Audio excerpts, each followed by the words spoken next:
And so announced this morning, starting tomorrow, we are going to be getting our first return of the Magic Society characters with Arskin, Giselle, and also Esno. And with that, because the banner itself has a decent lineup, I think it is worth talking about. And is this banner worth summoning on right after the 10th anniversary, if you even have any leftover orbs? I think if you're a new account, straight from the get-go, doing the 2 discounted steps will never hurt you. It does feature some good characters here, but I think at this point in time, this is a banner you summon on if you really like the characters. Like, there's a lot of good characters here. We're gonna go over them in depth in a second, but Giselle, Arskin, and Esno are pretty good. And in terms of filler value here, Gremmy, Loto, and Candice are also really good characters too. And then I guess the low tier characters, if you want to call them that, is Ichibei, Ichigo, and also Ryuken. But Ryuken and Ichigo, especially Ryuken, are some of the best links in their attribute. And then Ichibei is kind of just okay. So if you do find yourself missing majority of the banner, I don't think this is a bad banner to summon on. I really don't. The thing is right now, though, given that we are coming off of the 10th anniversary,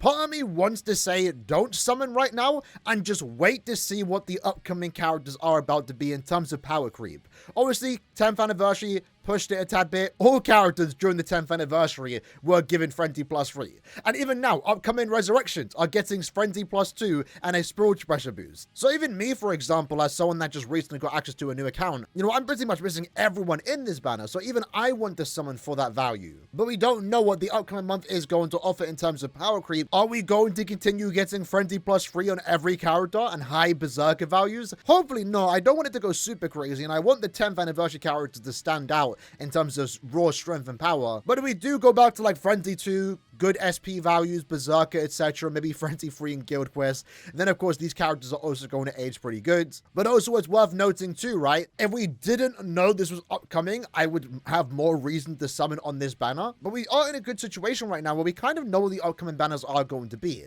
The upcoming mid-month is going to feature a Neliel and also Rangiku, 1000-year Blood War swimsuit versions. And we know that due to the event orders in-game, so if that's something you're interested in, of course you are going to want to save orders to that. And then at the end of the month, it's very likely to be Burn the Witch characters. Now, Burn the Witch in particular is a collaboration. It's not a normal banner. They are going to be significantly more rare, because once that banner is gone, we have no idea when they're next going to return. So even though I do think this banner has some pretty good value, basically there's 6 really good characters here. In a way, there's 8 good characters here. You have the 3 main returning ones, Gremmy, Loto, and Candice are pretty good, and then pretty much each of them is like the only like bad one, because he's not like really good enough to be grouped in with the other characters. But then Ichigo and also Ryuken are old enough that they are now resurrectable. They offer more orbs and really good soul traits. So there is like 8 good characters here in the selection, but these are characters that you are going to get eventually. That's just how it is. Even though they're limited, even though they're 1000-year Blood War, you are eventually going to get them, even if you don't ever summon on their main banner. I mean, again, at this point, Candice, Loto, and Gremmy are now fillers.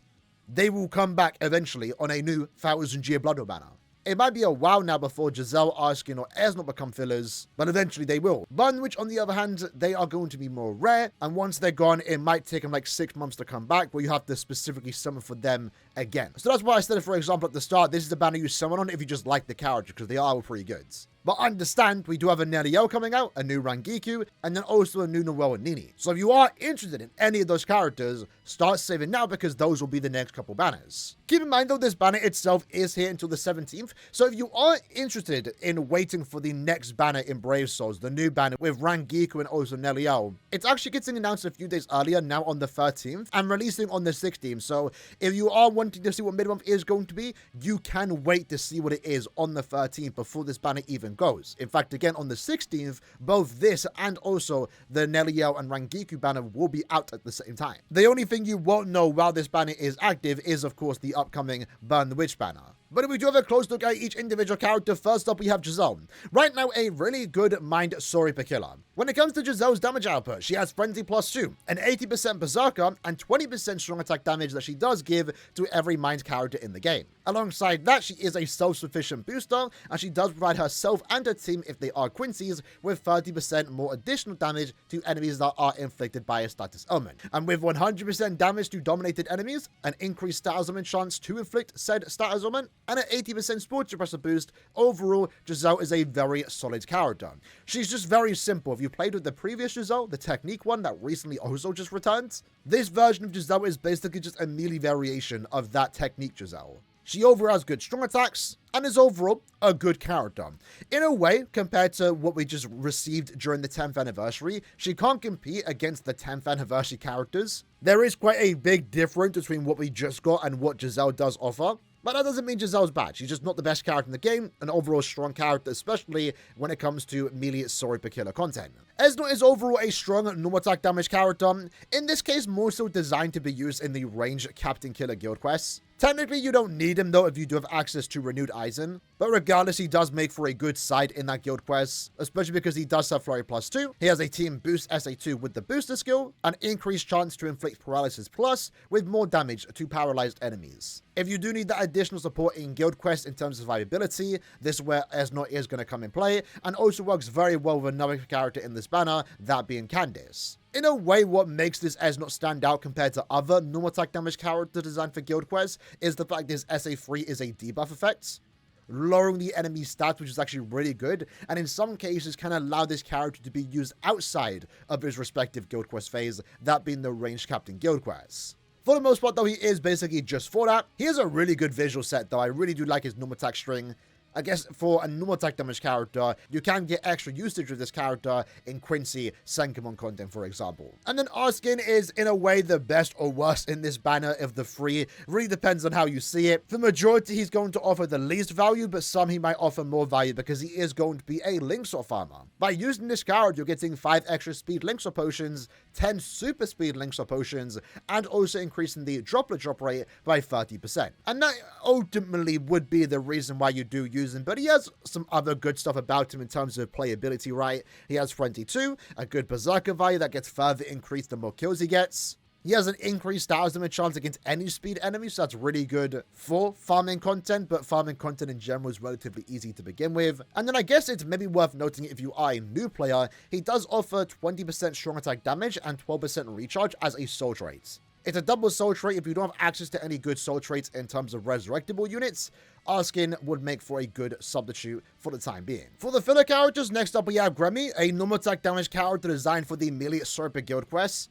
In a way, works with Giselle, right? The banner in a way lines up perfectly where you have a good SP lead for a guild quest phase, in this case, melee Striper with Giselle, and then you also have like their best normal attack damage character, in this case for Christmas Gremmy.